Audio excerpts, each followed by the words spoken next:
السلام علیکم۔ آج ہم جماعت دوہم کا سوال نمبر 2 نظم کا عنوان ہے فاطمہ بنت عبداللہ۔ شعر کی تشریح کریں گے۔ شعر ہے: یہ جہاد اللہ کے راستے میں بے تیغ و سپر۔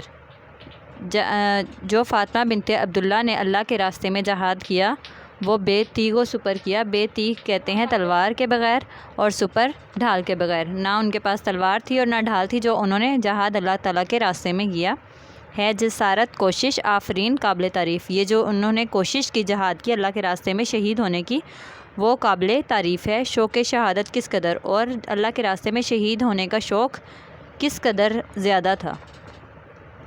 اس شعر کا مفہوم: اے فاطمہ، تیرا جہاد کے لیے نکلنا اور ہاتھ میں تلوار اور ڈھال کا نہ ہونا تیری جرأت کو ظاہر کرتا ہے۔ تیری یہ کوشش قابل تعریف ہے اور تیرا جذبہ شہادت قابل قدر ہے۔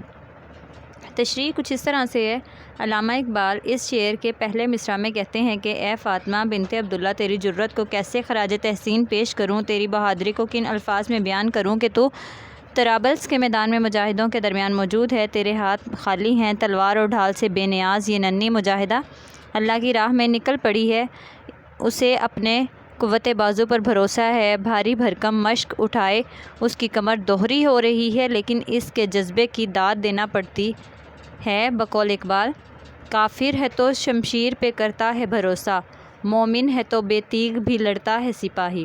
تیری ہر کوشش قابل تعریف ہے۔ تیرے اندر پایا جانے والا جذبہ شہادت جنون کی انتہا کو چھو رہا ہے۔ تیرا ہر عمل خوبصورت ہے۔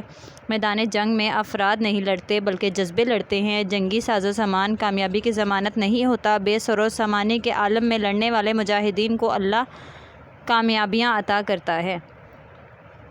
اس طرح سے اس شعر کا مفہوم اور تشریح ہے۔